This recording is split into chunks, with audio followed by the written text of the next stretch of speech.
Hi everyone, this is Aurélien from Stack Labs. So there's been some great stuff announced on GCP lately, and today I thought it would be interesting to take an updated tour of what are the options available on GCP to host your application. To be clear, we'll talk exclusively about the compute family of services that are for running your application code. So we won't be talking much about databases, machine learning, big data. That would be out of scope. I start with the most managed or abstract services, and then gradually I move to the most customizable ones. If you need further guidance, feel free to contact us at Stack Labs. We're a team of IT consultants specialized in modern and cloud technologies. We can provide you with support by directly integrating your team to ease your journey to the cloud. Or maybe you're already familiar with cloud technologies and you're looking for advanced trainings or audits. In any case, we'll be happy to hear from you, so please write to us using one of the addresses in the description. Let's get to it. Let's talk about Cloud Functions. Cloud Functions is the most accessible service on GCP for a developer. It is a fully serverless experience where you only need to write some code and push it using the gCloud SDK. Google takes care of most operational aspects, that is provisioning the server resources, scaling up and down, collecting logs and metrics, updating the OS, and so on. The actual workloads, meaning the allocated resources like CPU and RAM, are not accessible. You don't even have a stop or restart button. For you, everything starts with, as the name suggests, a function. Once you choose your preferred runtime, you write minimum code for your application logic in a function, name it, and use the gCloud CLI to deploy using the name of the function as the entry point. And just like that, you have your function deployed in the cloud, no servers to manage, no binaries to store, and minimum automation and operation. You can access it with the provided URL, and the GCP documentation provides examples for all the supported languages. But there is more, and you can also deploy functions in the background. Background functions are not triggered by HTTP requests, but events in GCP. There are three families of events. Cloud storage events that can, for example, trigger a cloud function whenever a new file is created on a bucket. PubSub events that can trigger a cloud function whenever a new message is published in a subscription. And this opens a lot of possibilities considering all the ways PubSub can interact with other GCP products. And finally, Firebase node events that can, for example, trigger a cloud function whenever a data node is updated. Whatever you choose to deploy in Cloud Functions, what you pay depends on the execution time of your functions. So basically, if you deploy a bunch of functions that are never used, you will pay zero. Then your bill will grow as your traffic increases. There are a lot of other nice features around authentication, authorization, monitoring, debugging, and all of that can be found in the documentation. So with that in mind, I would certainly recommend giving Cloud Functions a shot for everything that I would call light automation, typically something like a chatbot, asynchronous processing of user content, or any isolated task that can be performed under 1 minute. It's a good fit for building light ETL on IoT data or logs coming from GCP logging. It's the companion of choice for Firebase as it lets you extend your backend logic from something that is really just a real-time database with no custom logic built in. On the other hand, I don't think it's a good idea to put something more complex like an e-commerce website or even a blog. Such applications have multiple endpoints that would result in many functions which won't come out to be really easy to manage and update. In addition, some limitations will make the task more difficult than it needs to be. For example, the limited timeouts and the lack of support for a custom runtime. Next is App Engine. Just like Cloud Functions, it's a very developer-friendly product with a lot of easy-to-use and cool features. Building on what I previously said about Cloud Functions, if you need to deploy something that looks more like a typical website or something like a REST API, App Engine might be where you should start. It shares a lot of advantages with Cloud Functions, like its very fast scaling capability from zero, where you only charge for the running instances of your app, meaning no traffic, no bill. And also a simplified deployment process with a single command, no binaries to manage. So perfect if your team is mostly developers who prefer to focus on code. You just define a manifest file for your application alongside with the actual code. You describe your endpoints, where are the static web assets stored, eventually a bunch of environment variables, and it's also possible to go and specify a few scaling options here. App Engine has very little or no vendor lock-in. There's been some improvements lately in that regard, which is appreciable. Interoperability is also very satisfying in my opinion. You can use Google Data Store, which is the historical database for App Engine, but you're not limited to it. Basically, you can connect to any service that you like as long as it's publicly available. And if it's not, you have the option to connect the app to a VPC using serverless VPC access, which allows it to use any internal interface. Another killer feature, or at least it was for quite a long time, is the traffic management. Using service versioning and traffic routing between versions, it's possible and fairly easy to implement incremental rollout of your application updates, rather than simply shooting 100% of your workloads and brutally replacing them all at once. In summary, App Engine is great for web apps, especially the ones with heterogeneous traffic for which you don't want to pay flat hosting fees when nothing happens on your website for the most part of the year. But App Engine isn't suitable for all kinds of web apps. 3 things come to mind when it comes to its limitations. The first is the limited choice of runtime.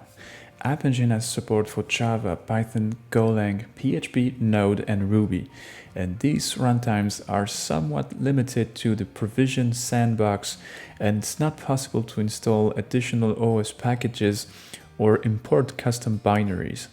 So applications must remain very standard or typical, if that makes sense. The second thing is the lack of support for protocols other than HTTP or HTTPS. Any other TCP protocol cannot be implemented. There is no support for streaming responses either, which makes it impossible to implement stuff like SAC or WebSockets. And there is a built-in 30 seconds timeout for HTTP requests, so you can forget about long polling. Finally, you cannot write to the local file system, and doing so probably wouldn't be a good idea anyway, as there is no guarantee that your next user request will be routed to the same instance. This makes it challenging, if not impossible, to deploy applications like WordPress, Drupal or Joomla. But I must say I haven't tried myself, to be honest. Before I move to the next service, I want to say a word about App Engine Flexible. App Engine Flexible has been around for a few years now, and it's really about getting most of the standard experience minus some limitations that we talked about, like the limited choice of runtimes, long polling or else. It works by letting you provide your own Docker file for Google to automatically build and run for you. I must confess, it's been a while since I haven't played with Flexible myself. But from what I can see, as much sense as it made when it came out, today I would not recommend it. Without taking anything away from the effort that has been put into offering this option, today if you're limited by App Engine, I would rather suggest taking a look at the next one, which is Cloud Run. I think now is the good time to say that we're 1 foot out of the no-ops world, because from now on, starting with Cloud Run, you're not just pushing code anymore. Now you provide a binary. In the case of Cloud Run, we are talking containers and therefore container images. It means that you'll need to figure out something for storing your images, running security scans, updating the libraries, etc. And preferably, you'll need to maintain a CI pipeline in order to automate most of it.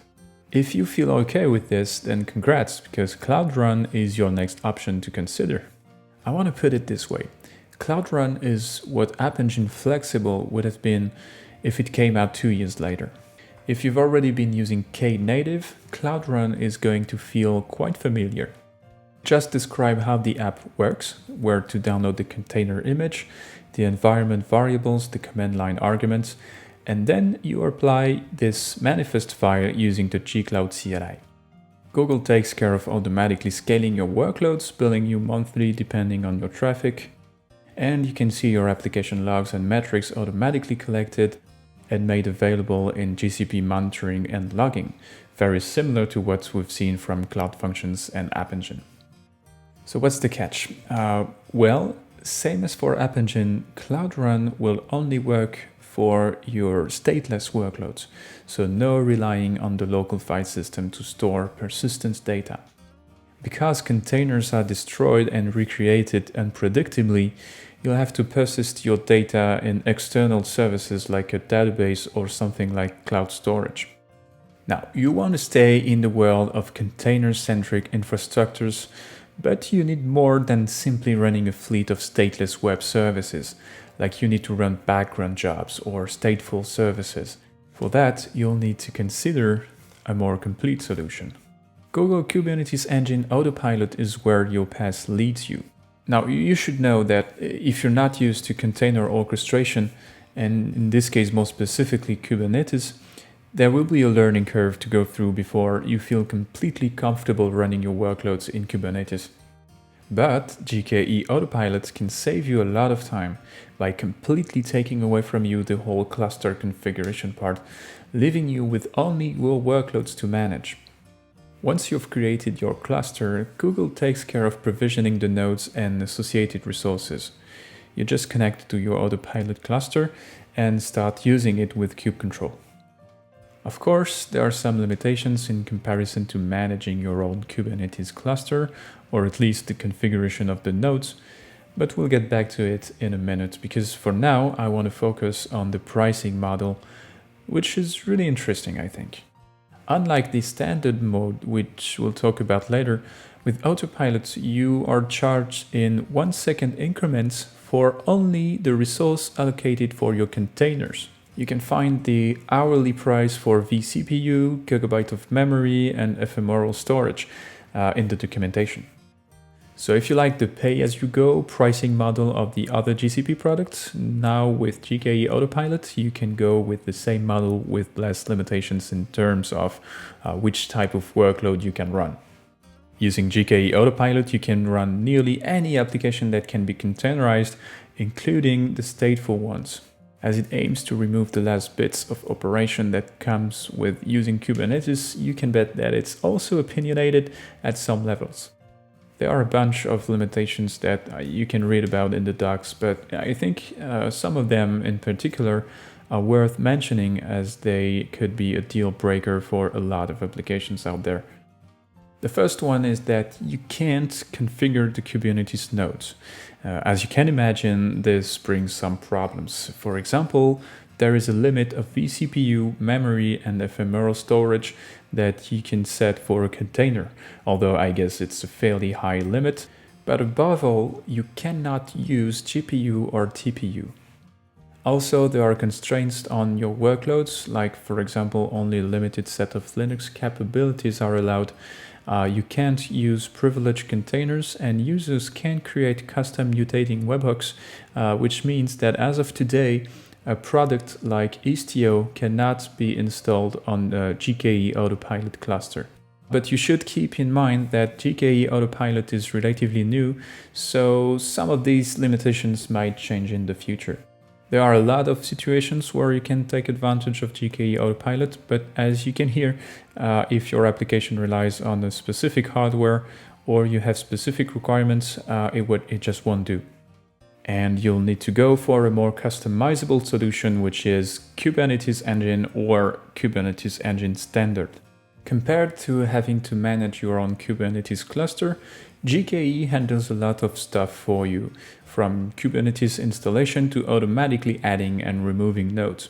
Based on what I said about GKE Autopilot, I would say there are two main differences. The first one is that you can configure the nodes the way you want. You can choose the type of machine that you like, and you're not restricted in any ways.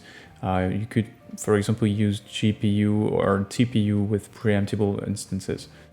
And the second is a consequence of the first, and it's that you're not charged for the resources allocated by your containers, but for the nodes that are reserved by your cluster. which means that if you're not careful, you could be charged for a 24/7 tens of nodes cluster even if there are no pods running on those nodes. So better be careful about that. Finally, last but not least, there is Google Compute Engine. Maybe you don't want to or you can't run containers. Maybe you need to run a specific OS or kernel, or maybe you just want to perform a lift and shift migration. For all of that and more, if you just prefer good old-fashioned virtual machines, cut right through Compute Engine. Compute Engine is the Google Infrastructure as a Service offer. There you'll be able to customize everything to suit your needs. Just be aware that you'll probably have to put a little more work into it, although there are some great features that will help you achieve a bunch of tasks. And that's pretty much it. Just a few more services that are worth mentioning. The reason I didn't talk about them until now is because I didn't feel like they fit in the whole serverless to custom infrastructures storyline. But you should definitely hear about them, so here it is. Cloud Run for Anthos. If you want the Cloud Run experience, but you need your workloads to be running on machines that you manage yourself, whether you are on your own premises or on GCP, this is something that you want to look at. And there is a lot more to Anthos, and I don't have time to cover it in this video. But if you are interested by hybrid cloud infrastructures and you think you would benefit from a better integration with GCP services, you should definitely check that out. And finally, there is Firebase, which can be considered as a platform on its own, even though its integration with GCP is getting tighter year after year. I already mentioned Firebase when I talked about Cloud Functions, and it might be a place for you to start if you're really just looking for a real-time database for your mobile and web apps with very few backend logic.